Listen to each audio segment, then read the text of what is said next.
Hello friends, स्वागत है आप सभी का एग्जाम यूट्यूब चैनल पे। आज के वीडियो में हम लोग एनसीईआरटी एग्जाम्पलर के चैप्टर 13 को सोल्व करने वाले हैं, विद्युत धारा के चुंबकीय प्रभाव। इस सॉल्यूशन का पीडीएफ आपको हमारे टेलीग्राम चैनल पे मिल जाएगा। टेलीग्राम का लिंक आपको वीडियो के डिस्क्रिप्शन में मिल जाएगा, जहां से आप जाकर टेलीग्राम चैनल से इस सॉल्यूशन का पीडीएफ प्राप्त कर सकते हैं। अगर आपने अभी तक हमारे चैनल को सब्सक्राइब नहीं किया है तो प्लीज़ हमारे चैनल को सब्सक्राइब कर लीजिए। तो चलिए वीडियो को शुरू करते हैं। क्वेश्चन नंबर पहला है कि चुंबकीय क्षेत्र रेखाओं के संबंध में निम्न में से असत्य प्रकथन का चयन कीजिए। तो चुंबकीय क्षेत्र रेखाएं होती है, जो पहला क्या होती है, बंद एवं वक्र रेखाएं होती है।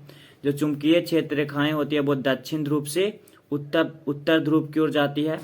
और चुंबकीय क्षेत्र क्या होती है कि जितना ज्यादा नजदीक होती है वो क्या होता है, उतना ही ज्यादा क्या होता है, प्रबल होता है।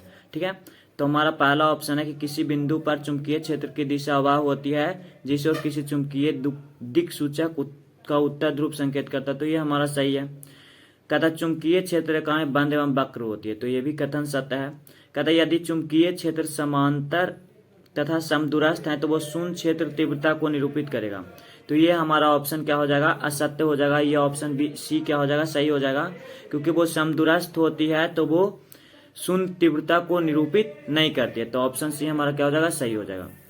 अगला है कि यदि चित्र 13.1 की व्यवस्था से पलक कुंजी निकालकर परिपथ को खोल दिया जाए तो क्षैतिज तल ABCD पर चुंबकीय क्षेत्र रेखाएं खींचे तो क्या होगा, वो रेखाएं होती है।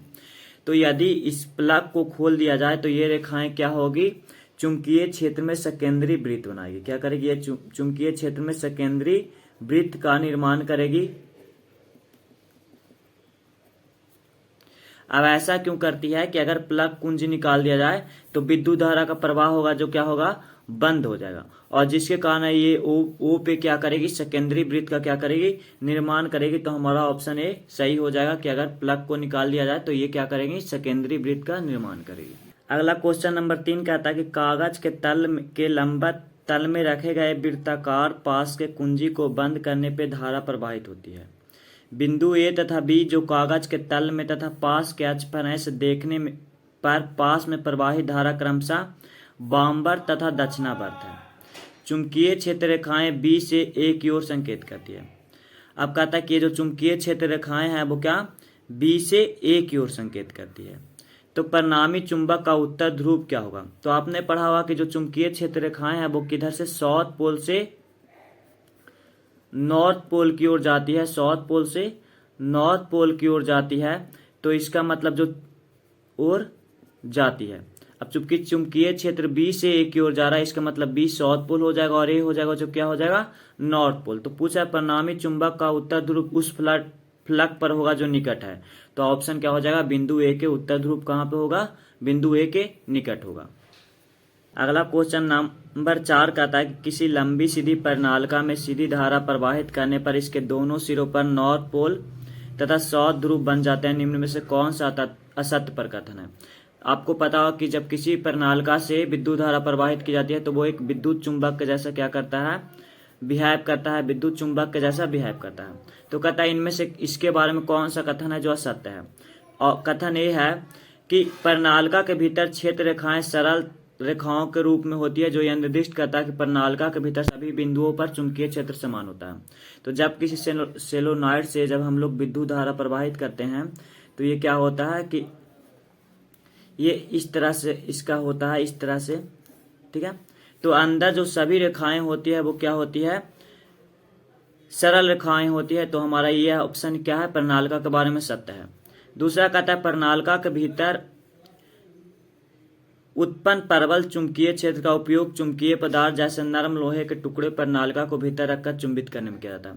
अगर इस प्रणालिका के अंदर कोई नरम लोहा डाल दिया जाता है तो वो क्या बन जाता है, एक अस्थायी चुंबक बन जाता है। तो दूसरा भी कथन क्या है, सत्य है। अगला कहता है कि प्रणालिका से संबंध चुंबकीय क्षेत्र का पैटर्न क्षण चुंबक के चारों ओर चुंबकीय क्षेत्र के पैटर्न से भिन्न होता है। तो ये हमारा ऑप्शन क्या हो जाएगा, असत्य हो जाएगा।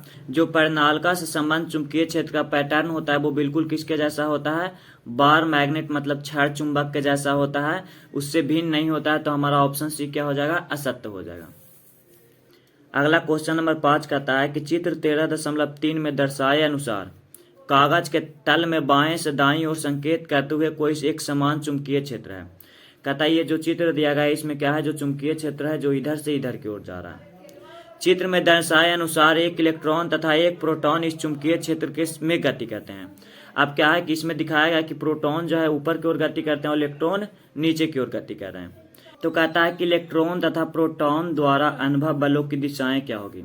तो कहता है कि एक ये जो फिगर दिया गया है जिसमें चुंबकीय क्षेत्र की दिशा दी गई है, प्रोटॉन तथा इलेक्ट्रॉनों की गति की दिशा दी गई है, तो इलेक्ट्रॉन तथा प्रोटॉनों द्वारा अनुभव बलों की दिशाएं पूछ रहा है। तो आप देख सकते हैं हमने पढ़ा है कि जो विद्युत धारा होता है वो इलेक्ट्रॉन के दिशा के गति के विपरीत दिशा में प्रवाहित होता है। जब इलेक्ट्रॉन नीचे की ओर आ रहे हैं इसलिए विद्युत धारा की गति दिशा क्या हो जाएगी, ऊपर की ओर आ जाएगी। मतलब विद्युत धारा किधर की ओर प्रवाहित होगी, ऊपर की ओर। अब आपने पढ़ा होगा कि जब विद्युत धारा की दिशा दिया हुआ हो, चुंबकीय क्षेत्र की दिशा दिया हुआ, तो बल का दिशा प्राप्त करने के लिए हम लोग क्या लगाते हैं, फ्लेमिंग का बाम हस्त नियम लगाते हैं। ठीक है। अब तर्जनी को चुंबकीय क्षेत्र इधर की ओर रखेंगे, तर्जनी को चुंबकीय क्षेत्र की दिशा की ओर, मध्यमा को विद्युत धारा की दिशा की ओर ऊपर की ओर रखेंगे, तो हमारा जो अंगूठा का जो दिशा होगा वो किसको बताएगा, बल की दिशा बताएगा। तो हमारा अंगूठा की जो दिशा होगा वो किधर की ओर होगा, नीचे की ओर हो जाएगा।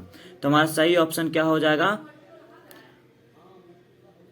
ऑप्शन नंबर ए हो जाएगा कि दोनों पर कागज के तल की ओर क्या होगा, संकेत करते हुए क्या होगा, बलों की दिशाएं होगी। ऑप्शन नंबर ए क्या हो जाएगा, सही हो जाएगा। क्वेश्चन नंबर 6 कहता है कि व्यापारिक विद्युत मोटरों में निम्नलिखित में किसका उपयोग नहीं किया जाता है। 6 में कहता है कि जो विद्युत मोटर बनाया जाता है उसमें किसका उपयोग नहीं किया जाता है। तो सबसे पहला ऑप्शन है कि आर्मेचर को घूर्णित करने के लिए विद्युत चुंबक, तो ये इसका उपयोग किया जाता है। दूसरा बी है कि विद्युत वाही कुंडली में चालक तार के फेरों की प्रभावी अधिक संख्या, तो इसका भी उपयोग किया जाता है। मतलब क्षमता के अनुसार तारों की संख्या बढ़ाया या घटाया जाता है। सी है कि आर्मेचर को घूर्णित करने के लिए अस्थायी चुंबक, तो ये हमारा सही ऑप्शन हो जाएगा। इसका उपयोग नहीं किया जाता है क्योंकि आर्मेचर को घुमाने के लिए विद्युत चुंबक का उपयोग किया जाता है, तो इसका उपयोग नहीं किया जाता। ऑप्शन सी क्या हो जाएगा, सही हो जाएगा। अगला क्वेश्चन कहता है कि चित्र 13.4 में दर्शाई गई व्यवस्था को 2 कुंडलियां किसी अचालक बेलनाकार पर छाड़ पर लिपटी हुई है। आरंभ में पलक कुंजी नहीं लगी है, इसके पश्चात पलक में कुंजी लगाकर फिर हटा ली जाती है। यह आप फिगर देख रहे हैं, इसमें आपने पढ़ा होगा विद्युत चुंबकीय प्रेरण वाला में कि एक कुंडली को विद्युत धारा से जोड़ा जाता है और दूसरे को ऐसे ही, जिसमें क्या रखा जाता है, गैल्वेनोमीटर लगाया जाता है। जब जैसे ही ऑन करके हटाते हैं तो आपने पढ़ा होगा कि जो गैल्वेनोमीटर का जो पट्यांक है वो क्षणिक विक्षेप होता है और वो अपोजिट डायरेक्शन में होता है। तो इसका सही ऑप्शन क्या हो जाएगा कि गैल्वेनोमीटर में क्षणिक विक्षेप होते हैं जो शीघ्र ही क्या हो जाते हैं, समाप्त हो जाते हैं। और ये विक्षेप कहाँ होते हैं, विपरीत दिशा में होते हैं। ये विद्युत चुंबकीय प्रेरण, ऑप्शन नंबर डी सही हो जाएगा। अगला क्वेश्चन नंबर 8 कहता है कि निम्नलिखित में असत्य पर कथन को चुनिए। कहता है दिया गया जो 4 ऑप्शन है उसमें से असत्य पर कथन को चुनना है। पहला है कि प्रेरित धारा की दिशा जानने के लिए फ्लेमिंग दक्षिण हस्त नियम एक सरल नियम है, तो ये हमारा कथन है जो सत्य है। प्रेरित धारा की दिशा जानने के लिए हम लोग किसका, फ्लेमिंग का हम लोग दक्षिण हस्त नियम का प्रयोग करते हैं, दक्षिण हस्त नियम का प्रयोग करते हैं। ऑप्शन बी कहता है कि धारावाही चालक के चुंबकीय क्षेत्र की दिशा जानने के लिए दक्षिण हस्त अंगुष्ठ नियम का प्रयोग करता है, तो ये भी सही है कि चुंबकीय क्षेत्र का प्रयोग करता है, तो ये भी ऑप्शन क्या है, सही सत्य है। कहता दिश धारा तथा प्रतिवर्ती धाराओं में यह अंतर है कि दिश धारा सदैव एक ही दिशा में जाती है और प्रतिवर्ती धारा प्रवाहित होती है, जबकि परिवर्ती धारा आवर्ती रूप से उत्क्रमित होती है। तो आपने दिश धारा तथा प्रतिवर्ती धारा का डायग्राम कि दिश धारा ऐसे होता है और प्रतिवर्ती धारा जो प्रवाहित होता है इस तरह से होता है। ठीक है, ऐसे ऐसे इस तरह से। ठीक है, तो हमारा ये भी कथन सत्य हो जाएगा। अगला कहता है कि भारत में प्रतिवर्ती धारा प्रत्येक में 1.5 सेकंड के पहचान दिशा परिवर्तन होता है, तो ये हमारा ऑप्शन असत्य है क्योंकि जो प्रतिवर्ती धारा का जो क्या होता है कि 1 सेकंड कितना, 1 सेकंड में वो क्या करती है, 50 चक्कर पूरा करती है। मतलब ऊपर से नीचे जाने में कितना, मतलब 1 सेकंड में वो 50 चक्कर पूरा करती है। तो इसका मतलब क्या हो जाएगा कि 1 सेकंड में वो कितना, जब वो 50 ऊपर और 50 नीचे, तो 1 सेकंड में वो कितना, 100, तो उसकी जो आवर्ती हो जाएगी वो कितना हो जाती है, 1/100। तो भारत में प्रतिवर्ती धारा क्या होती है कि 1/100 सेकंड के बाद दिशा परिवर्तन करती है। तो हमारा ये जो कथन डी है वो क्या है, असत्य है। अगला क्वेश्चन नंबर 9 है कि 13.5 में दर्शाए अनुसार कागज के तल में स्थित किसी क्षैतिज तार में पूर्व से पश्चिम की ओर कोई धारा प्रवाहित होती है। तो चुंबकीय क्षेत्र की दिशा उत्तर से दक्षिण की ओर उस बिंदु पर होगी जो, अब जैसे आपने पढ़ा होगा कि ये दे रखा है कि क्या है कि मतलब धारा प्रवाहित की दिशा दे रखा है जो पूर्व से पश्चिम इधर की ओर प्रवाहित होती है।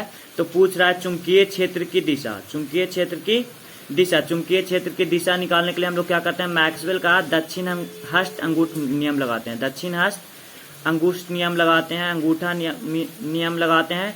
तो इसमें जब आप इसमें क्या करते हैं कि विद्युत धारा होती है उधर क्या करते हैं, उधर की ओर अंगूठा को रखते हैं। तो आप देखिएगा कि जो मतलब हथेली का जो झुकाव होता है उधर की ओर विद्युत धारा, जब आप अंगूठा रखते हैं तो हथेली को मुड़िएगा तो हथेली क्या होगा, ऊपर की ओर प्रतीत होगा। तो हमारा सही ऑप्शन क्या हो जाएगा कि ए हो जाएगा कि चुंबकीय क्षेत्र की दिशा तार के ठीक ऊपर होगी। अगला है कि किसी लंबी सीधी धारावाही प्रणालिका के भीतर चुंबकीय क्षेत्र की तीव्रता। अब किसी लंबी धारावाही प्रणालिका के भीतर चुंबकीय क्षेत्र की तीव्रता सभी बिंदुओं पर क्या होती है, समान होती है, सभी बिंदुओं पर समान होती है। तो हमारा क्या हो जाएगा, ऑप्शन क्या हो जाएगा, सही हो जाएगा। क्वेश्चन नंबर 11 कहता है कि एसी जनित्र को डीसी जनित्र में परिवर्तित करने के लिए हम लोग विभक्त वलय दिक् परिवर्तक का उपयोग किया जाता है। तो ऑप्शन नंबर ए क्या हो जाएगा, सही हो जाएगा। क्वेश्चन नंबर 12 कहता है कि घरेलू साधित्रों को लघुपतन अथवा अतिभारण से बचाने के लिए उपयोग किया जाता है। तो लघुपतन अथवा अतिभारण से बचाने के लिए किसका, फ्यूज तार का उपयोग किया जाता है। जो फ्यूज तार होता है वो किसका, टीन और लेड का मिश्र धातु है, जिसमें टीन और लेड का रेशियो कितना होता है, 75:25 होता है। तो ये था विद्युत धारा के चुंबकीय प्रभाव का सॉल्यूशन। वीडियो आपको अगर अच्छी लगी हो तो वीडियो को लाइक करिएगा, चैनल को सब्सक्राइब करिएगा और दोस्तों के साथ शेयर करिएगा। जय हिंद।